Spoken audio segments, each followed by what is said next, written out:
If you do walk into Bluff building, you'll see that there's an excellent climate there because we've created that as a staff and students and community and parents. However, the structure of it is another aspect. I mean, that's a pretty old building. Teachers, they're in their classroom. Sometimes the air conditioning goes out and there's no air conditioning when it's so hot, or the heating system fails, just various things like that. While we try to do a great job, our maintenance department works very hard to keep it maintained.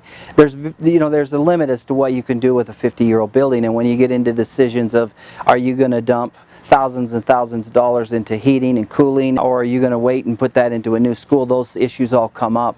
One of the main issues is the leach field and the fact that it has twice overfilled its capacity and had to be relocated. We received a report from the engineer. There is no more room for that to be relocated. So when it fails this third time, it would be the final time. We feel like we are living a little bit on borrowed time. As interim superintendent, the district was kind of at a stall with where to build a new Bluff Elementary School. There had been land purchased, and there had been some plans made to build a school on the far west side of Bluff. There had been archaeological sites found on that land, concerns that had been voiced about cultural sensitivity, and those voices were very much listened to.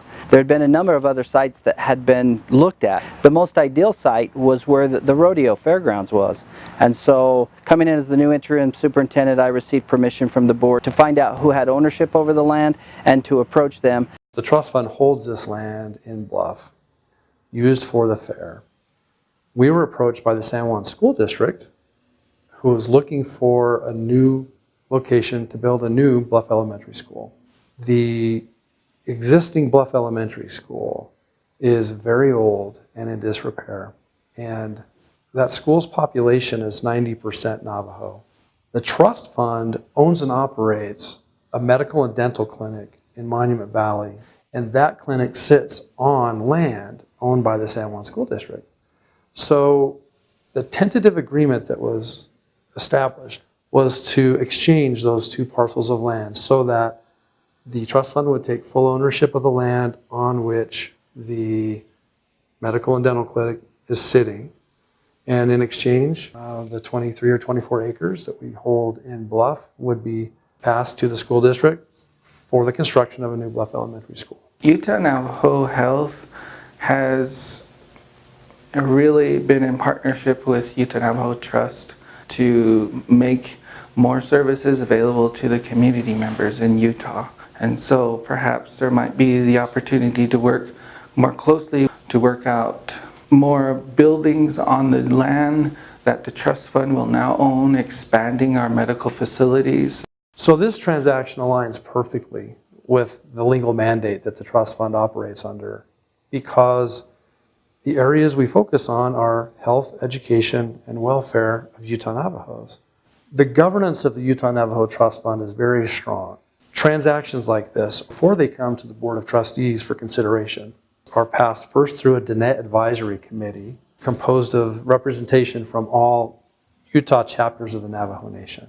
We all, those on the Diné Advisory Committee as well as on the Board of Trustees, have a fiduciary obligation to ensure that we're acting in prudence, with care, and undivided loyalty to the beneficiaries of the trust fund, those beneficiaries being Utah Navajos. So we have a lot of due diligence that has to be done. Both parcels of land were appraised by a professional appraiser. The values of the lands were comparable. There's only about a $5,000 difference. The difference in the values will be handled with cash to ensure that full appraised market value is paid. So in addition to appraisal, we have to ensure that we get archaeological and cultural clearances on the lands to ensure that we're not disturbing any of those types of resources.